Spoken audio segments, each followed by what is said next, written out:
Welcome into the only guide you'll ever need on where to find and unlock all 6 Silk skills in Hollow Knight Silksong and unlock the Woven achievement for doing so. Silk skills are like Silksong's version of spells and are great for DPS and in some cases even utility. There are 3 Silk skills available in Act 1, 2 Silk skills available as early as Act 2, and 1 that is exclusive to Act 3. I'm going to start with the 3 from Act 1, so minor spoiler warnings for Act 1.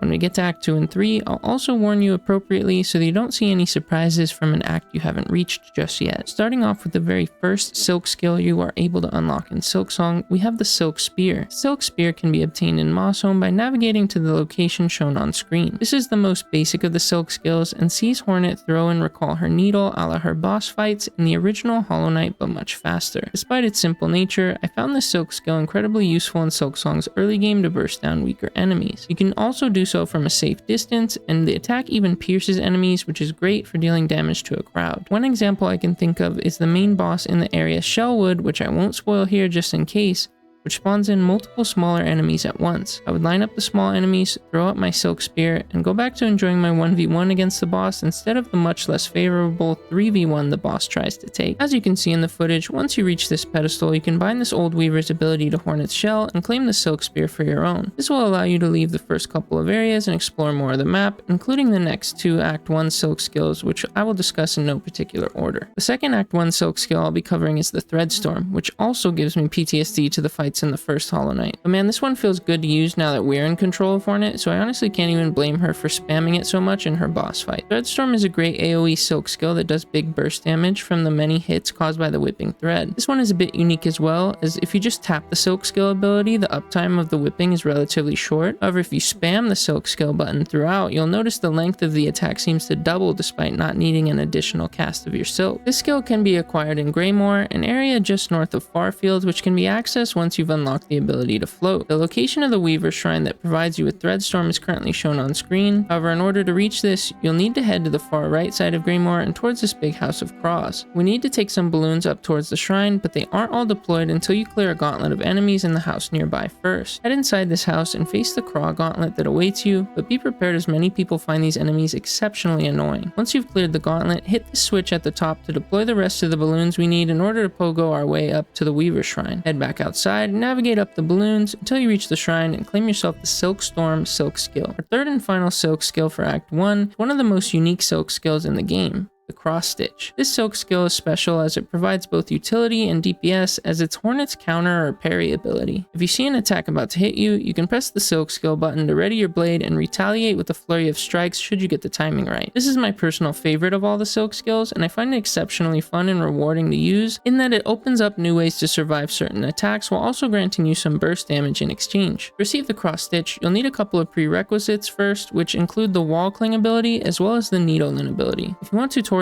on how to unlock those, leave me a comment and maybe I can make some shorts for them. Once you've got both the Wall Climb and the Needle-In, climb up the left side of Greymoor and head across the top to the right and into an area called Sinner's Road. Navigate up to the top left corner of Sinner's Road and break this hidden wall to unlock a secret path into a mysterious area called the Mist. In order to successfully navigate through the Mist, you'll need to find these Lumafly things in each room and play your Needle-In so that they can guide you to the appropriate exit you're intended to take in order to progress. Without doing this, you'll get totally lost as the Mist is a maze and you'll not wind up where you're trying to go. As you progress through these rooms, be careful as more and more of these enemies called Wraiths will spawn in order to try and hinder your progress. I just dodged them and rushed through the butterflies and out the door as fast as possible my first time through instead of worrying about fighting them, as I found them a bit annoying to dodge this early on. If you're successful in navigating the Mist, you'll come across this strange structure which leads you into an area we actually need, the exhaust organ. There is a bench here near the upper left of this building, which I'm sure you'll be needing after dealing with the Wraiths and traps, so be sure to rest before taking on the boss that awaits at the very top of this building. This boss fight is pretty sick and rewards us with the Cross Stitch skill upon defeating them, so if you don't want to be spoiled on what this boss looks like, skip to the timestamp shown on screen. If you're still here, I'm assuming you're okay with the boss spoiler I'm about to show and talk about. The boss awaiting us in the exhaust organ is Phantom, who has some pretty interesting lore I won't go into here, but I do need to take a moment to acknowledge the banger of a boss theme they've got here, one of my favorites in the entire soundtrack. If you are able to deal enough damage to Phantom, you'll be met with an old school QTE style event where you can press the Silk skill button to initiate a parry, defeat Phantom, and permanently claim Cross Stitch. We are next moving into the 2 Silk skills available starting in Act 2. If you don't want Act 2 spoilers, be sure to save this video to your watch later and come back when you're ready. First up, we have the Sharp Dart ability, which acts sort of like a sharp shadow shade dash at the expense of Silk. Hornet can pierce through multiple enemies with this skill, and I can see it being somewhat useful when backed into a corner and looking for an escape. In order to claim this Silk skill, you will need the Needle-In as well as one of either the Claw Line or the Double Jump abilities, which are only available in Act 2. Once you have any combination of these abilities, head to the left of Bone Bottom and into an area called the Wormways. Here on the map, you'll find the Weaver door that we're looking for, and heading all the way to the left within the den will allow you to claim the Sharp Dart Silk skill. Our next and final Silk skill for Act 2 is locked behind defeating a crazy cool secret boss, which has quite a few steps you need to take in order to reach it. The Silk skill is called Rune Rage and reminds me of the Pure Vessel's explosion attacks from the first game. There's some big damage here, but the spell has a bit of a wind up to use as a drawback. The secret boss you'll need to defeat for the Silk skill is located in the slab area. I was first able to reach the slab in Act 2 by backtracking on the left side of Greymoor and getting kidnapped by a big fat bug with a cage. This starts a somewhat long sequence where Hornet's had her equipment stolen and she's forced to run around naked until she's able to locate the bug that has her things. Once you've navigated the maze that is the slab and reclaimed Hornet's equipment, you can head to this room on the map and follow my steps here to find a hidden prisoner. The prisoner is bound by magical seals that remind me of unbinding the Hollow Knight. Break the seals and head inside for a boss fight that rewards you with a new Silk skill. If you don't want to see what that boss looks like, skip to the timestamp shown here. If you're still here, I'm assuming you're okay with the boss spoiler that's about to be shown and discussed.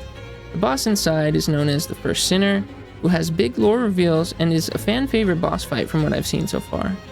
Among her many attacks are the rune explosions that we intend to claim for ourselves, and ultimately she's an awesome encounter with a nice reward. Our sixth and final Silk skill required to receive the Woven achievement only becomes available once we reach Act 3.